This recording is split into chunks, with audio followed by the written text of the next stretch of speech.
Go ahead and pause for the notes.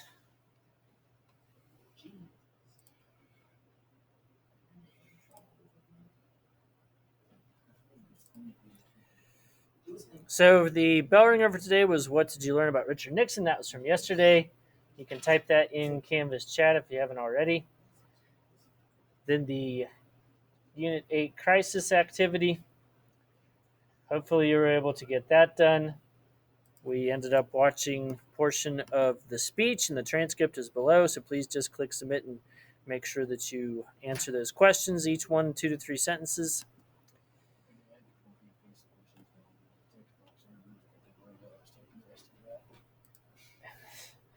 And today we will look at the last two presidents of the 70s. And we'll go back just a little bit in time because some people think these two issues are connected, but they're actually not. So we'll start with Nixon's new vice president, Gerald Ford.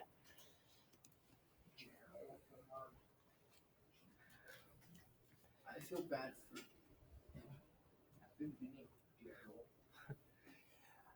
And the reason why I said this is two separate issues and we're starting back when he was vice president is because Nixon's first vice president resigned because of taxes. He hadn't paid his taxes. It was a whole big scandal. And that was completely separate from Watergate. It had nothing to do with the other one. So his first vice president resigned. And according to the Constitution, when that happens, the president can nominate a new vice president as long as they're approved by Congress. And so that's exactly what happened. Nixon's first vice president quit, and he nominated a new person that was approved by Congress. So Gerald Ford, obviously Nixon would resign and he'll become president. Gerald Ford is the only person that's ever been president that was never elected to either position.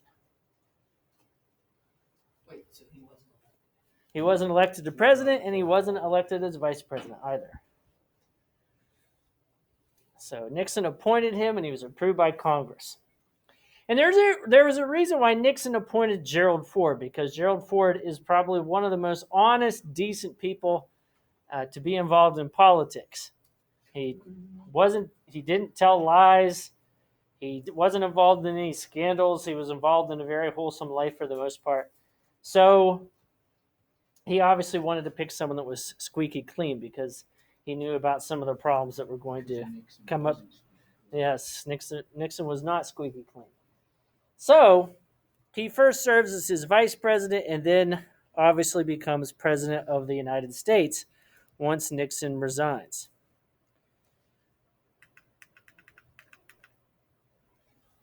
So Nixon would resign, and so Ford is going to take over as the new president.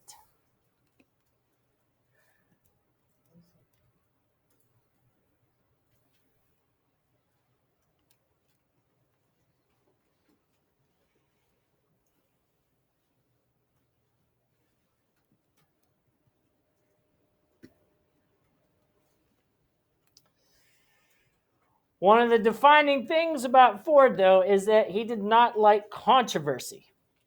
And so he knew that if the courts started to get into the whole Watergate scandal, that the former President Nixon might be involved in an incredibly long trial. And it would be very hurtful to the nation. So one of the first things that he did is he pardoned Nixon for any possible crimes he may have committed.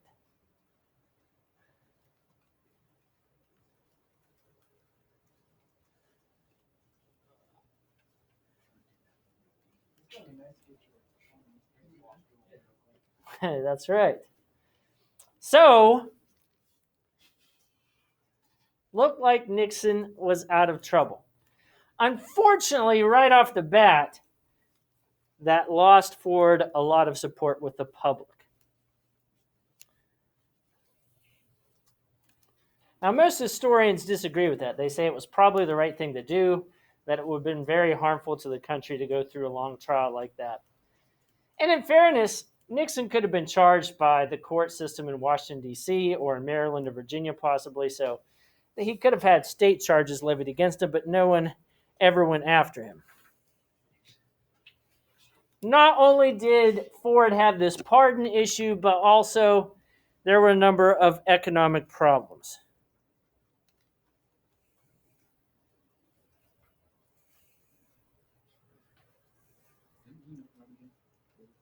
He did run. Yep.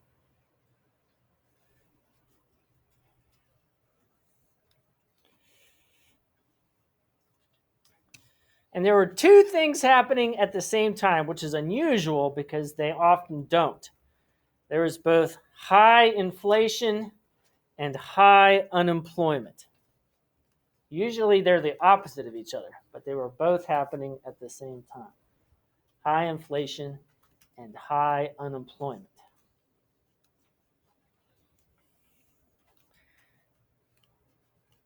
Whenever you have both high inflation and high unemployment, it's referred to as stagflation.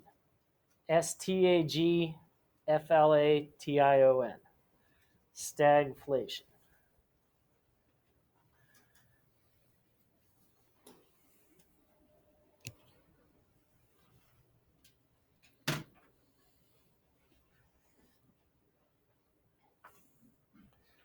Ford will try to encourage companies to keep prices lower in an effort he referred to as whip inflation now, or WIN.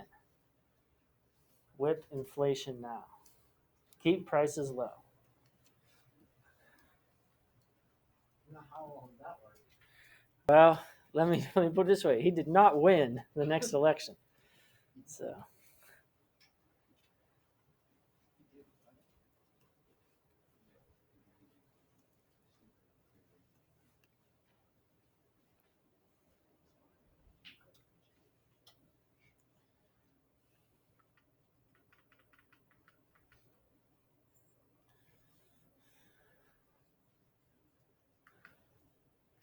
and then there were the assassination attempts. And the only thing you have to write down here is they're the only two cases where they were both female assassins.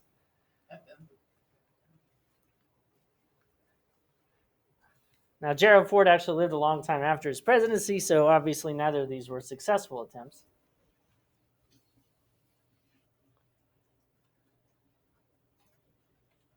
So, two assassination attempts, both by women.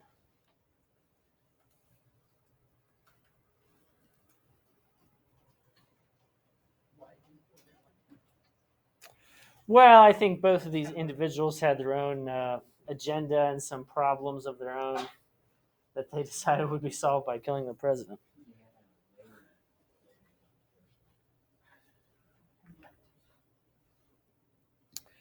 And then there's Ford's foreign policy.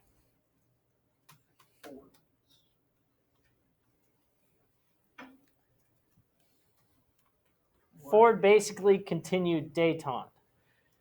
DETENTE. So he continued détente. DETENTE. And remember, that's reducing the amount of nuclear weapons.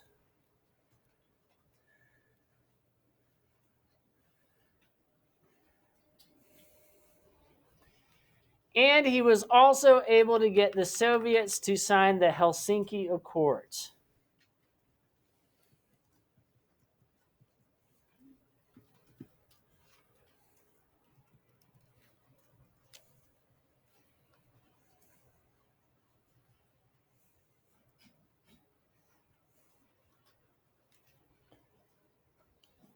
In this agreement, the Soviets agreed to cooperate more with the United States.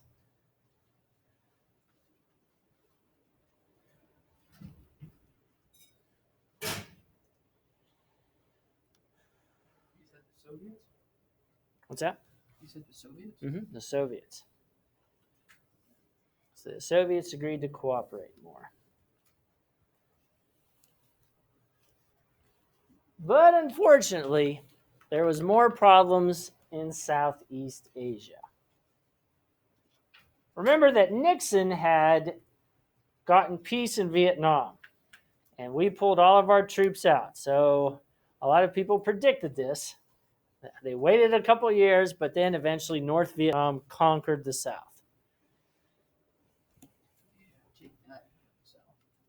So the communists ended up taking over the entire country. So Ford didn't really have anything to do with this. In fact, he asked Congress for money to help provide assistance to the South, but none of that actually ended up happening. And so, unfortunately, he got kind of blamed with the fall of South Vietnam. Unfortunately, of course, there were a lot of communists who wanted to execute people who had tried to stop them, including the leadership of South Vietnam and people that helped out the United States military when we were there. So we actually ended up evacuating a lot of Vietnamese people that eventually ended up moving to California and Texas and some other places. So we did evacuate not only our own people that were left there, like at their embassy, but also some refugees.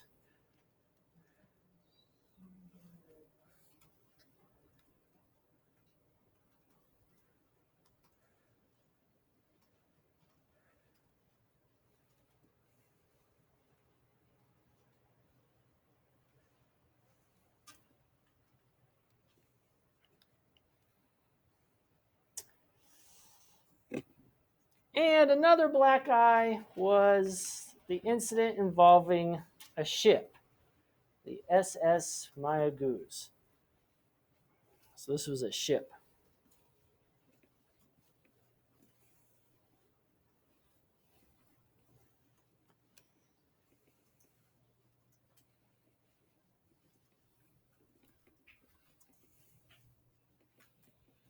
This ship had it was American and had a crew of 39.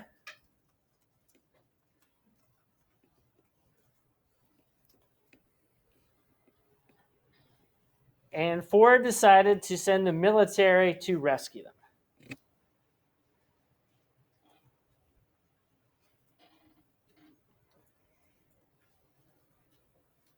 So crew of 39, the military was sent to rescue them. And they did. They ended up rescuing them. So you might wonder, why'd you say this is a black eye for President Ford? Well, they rescued them, but in the process, 41 members of the military died. So we ended up losing more people than we saved.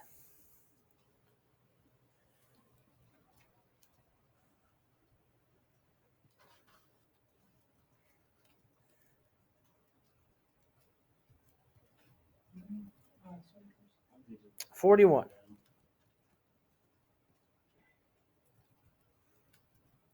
Yeah, but at the same time, if you wouldn't have done it, it's still been bad on him anyway. That's right. Yeah, but you lost 39. Yeah, but it would have been even worse. Like, he's a cruel president. And 41 died on 39. Yeah. I mean, it's only 2 more people than you lost. You try making that call, tell me the whole shit, you're just not going to send it. I'd be like, yeah, we're not sending anyone. So you actually like, see you later. It's like, you guys got it. So President Ford's approval rating continued to be low. Most of the time, it would be below 50%. So throughout most of his presidency, less than half of the country approved.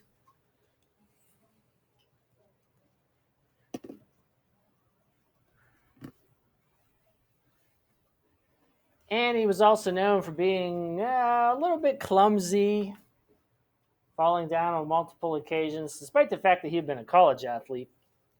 So he's like President Biden. He had the same problem. They're both by He fell Air down, Force though, he One, didn't too. fall up. No, you see the news when you get taken back to that golf ball? It's on his driving.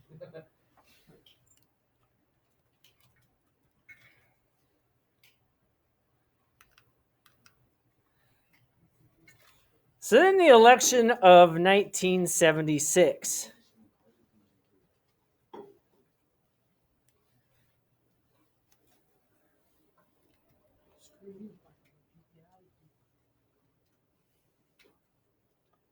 Election in 1976. And it will end up being between Gerald Ford and Jimmy Carter, the guy that was in the video. I'm guessing you guessed the root. Yes.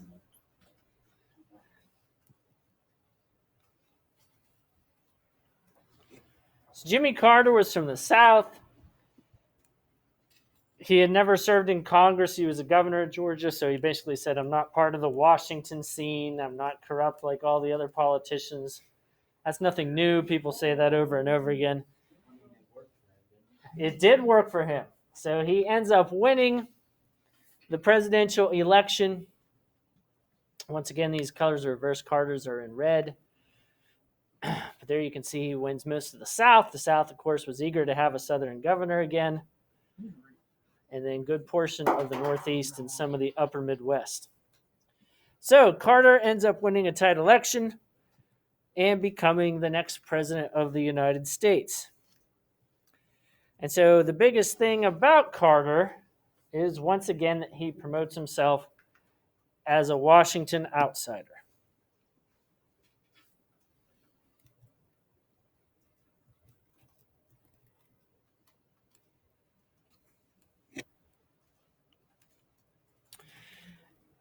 And like Ford, he is an honest, decent person. So he basically says, I want to restore integrity to the White House.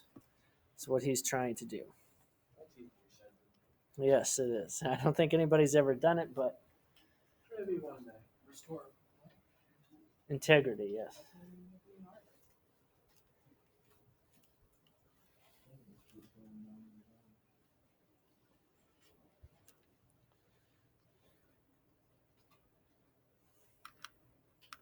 But then something he mentioned in the video, the energy crisis.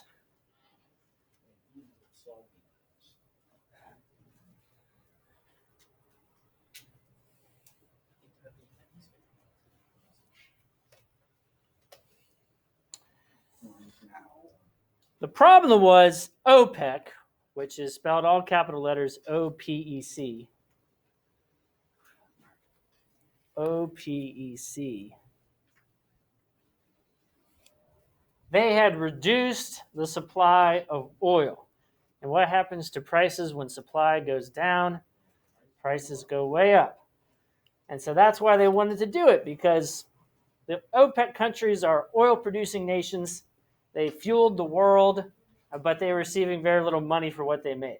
So they decided to reduce supply to drive up prices. But unfortunately, that also meant that there were huge shortages in the United States.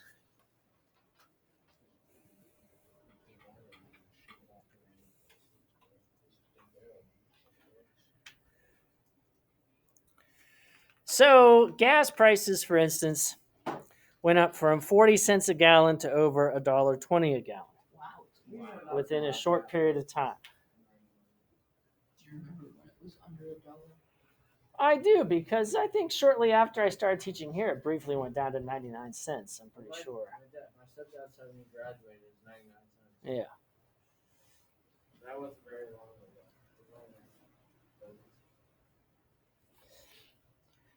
The problem also resulted in rationing. Rationing, which means only so much gas could be sold at any given time. And so what people had to do is, if you had an odd numbered license plate, you could only go and get gas on certain days. And then even numbered license plates could go on the opposing days.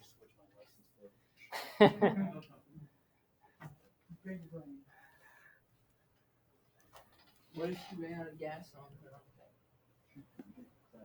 Then you're out of luck, yeah. Not only like 4 or 5 decades ago, gas stations weren't even open on Sundays. So Does that mean that you can bring a gas can? Just yeah, bring a gas can. In fact, that was a problem. As many of you know, vehicles often waste more gasoline while they're idling, so people would sometimes run out of gas while they were waiting in line. So sometimes ahead of time, people would prepare and bring gas cans with them instead. But there was no guarantee that you'd get gas, because sometimes the station would run out before you got your turn. You pay for 5 gallons and only get 3. Yeah.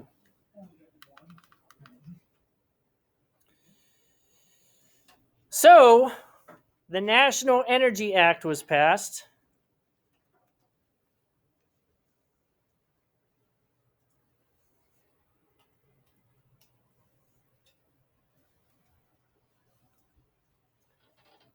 which put taxes on larger vehicles. Taxes on larger vehicles.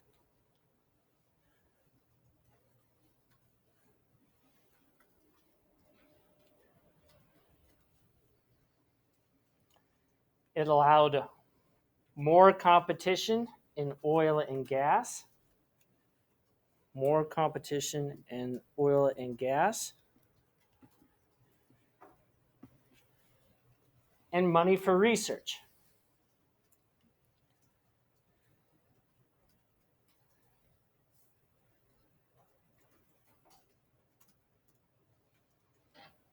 Money for research. And it took a few years, but eventually the big three auto manufacturers started making smaller, more efficient vehicles. But shortly after they did that, OPEC started to raise production so prices would fall because OPEC was worried that if people switched over to small cars, then they'd lose even more money. So every time that happens, when gas prices start to get too high, then they'll lower them because they don't want Americans especially to convert over to smaller vehicles. Well, that's what they're trying to accomplish now, huh? Yes. I see. Prices go up and they try to make as much money as possible. Then when people start to get too panicky, then they start lowering prices again. And then there was a 3 Mile Island incident.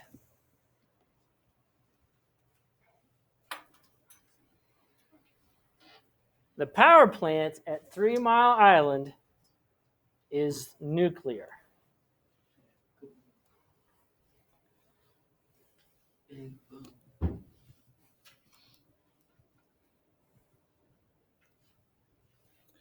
And there ended up being a small meltdown and just a tiny bit of radiation, at least.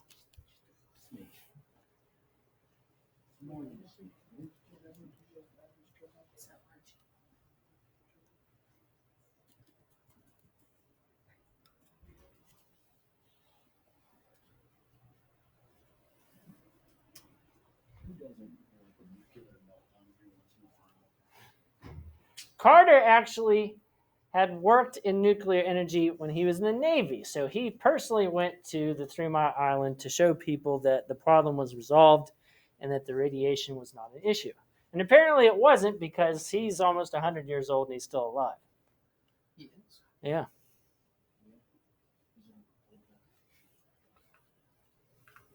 But the economy continued to worsen. So the economy continued to worsen. Some of the same problems I mentioned earlier.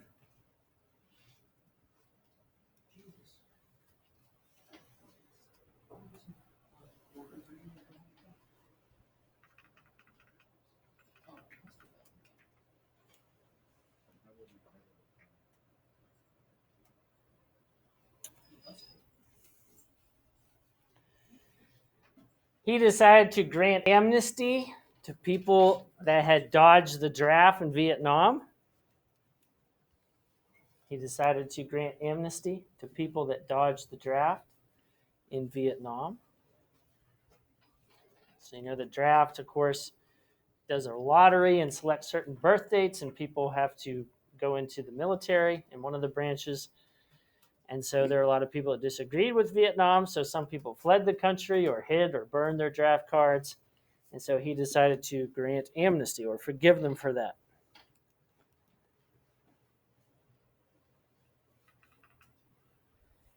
And his foreign policy mostly concentrated on human rights. Mostly concentrated on human rights.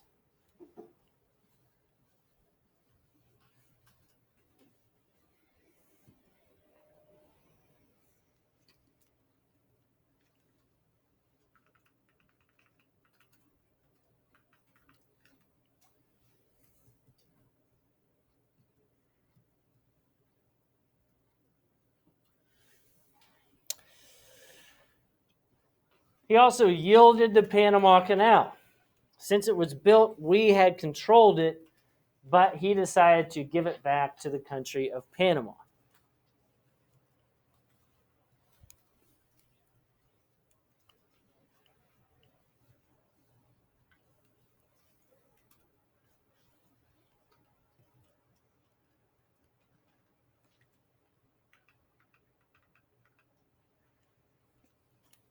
And there he is signing the treaty with the leadership of Panama.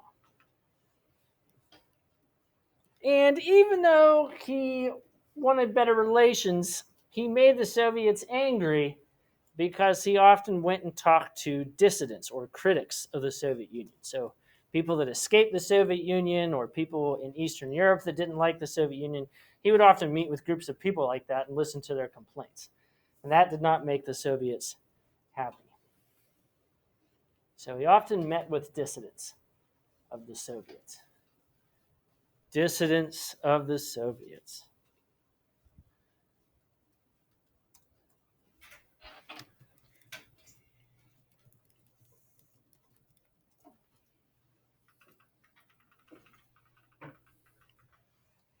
But he did end up signing the SALT II Treaty.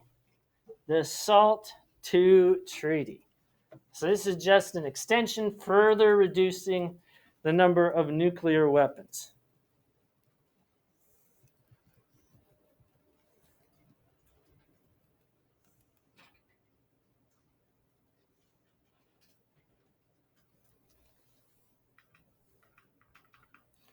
But unfortunately, the Soviets invaded Afghanistan, so that kind of cooled things down. But probably his biggest accomplishment were the Camp David Accords.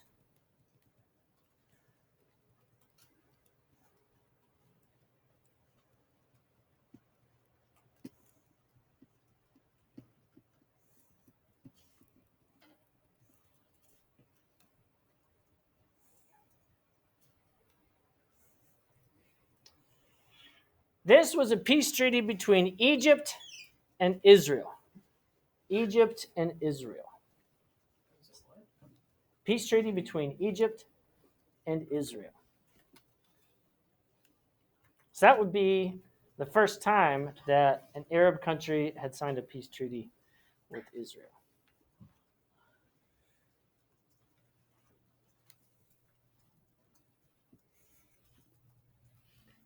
So some good things, some bad things, but unfortunately the last event will be one of the worst and will help make sure that Jimmy Carter is only a one-term president. And that will be when he decides to support the Shah of Iran. Now, if you remember earlier in the course, we talked about Iran and how their king or leader was called the Shah, S-H-A-H. And how there was a revolution where Muslims revolted in particular and decided to take over the country. The Shah ended up fleeing, and one of the reasons is because he had cancer, and he came to the United States. Jimmy Carter let him come here for treatment. That made the people who had taken over Iran incredibly angry.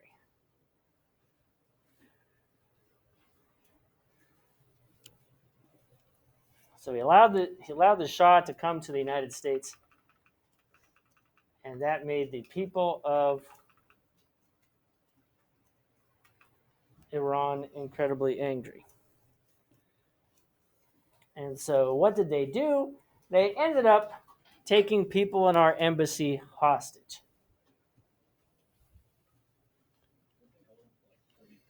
Over 400 days, yes.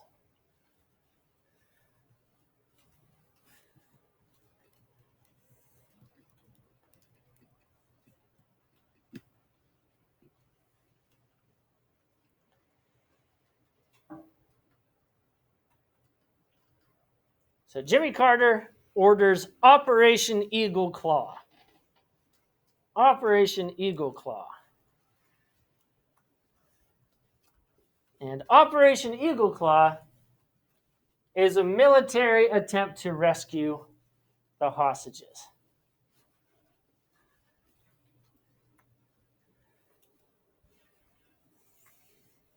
Did it not work? It did not work. Unfortunately, an unexpected sandstorm ended up coming into creation right when our helicopters were supposed to be taking our soldiers to Iran in order to rescue them. So there was a crash, and 8 U.S. soldiers were killed. They didn't even make it the whole way to their destination. So that was a major embarrassment for Jimmy Carter, which of course made his approval rating continually decline.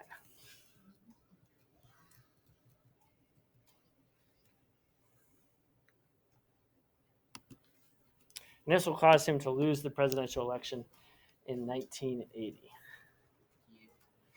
So, two of our most honest, decent presidents are also usually ranked as two of the worst.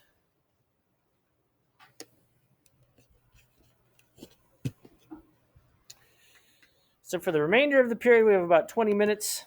Make sure that you finish up that crisis of confidence or complete one of the other assignments from Unit 8 that you haven't turned in yet, or Unit 7. I've sent you notifications about those. So use the time wisely for the last 20 minutes.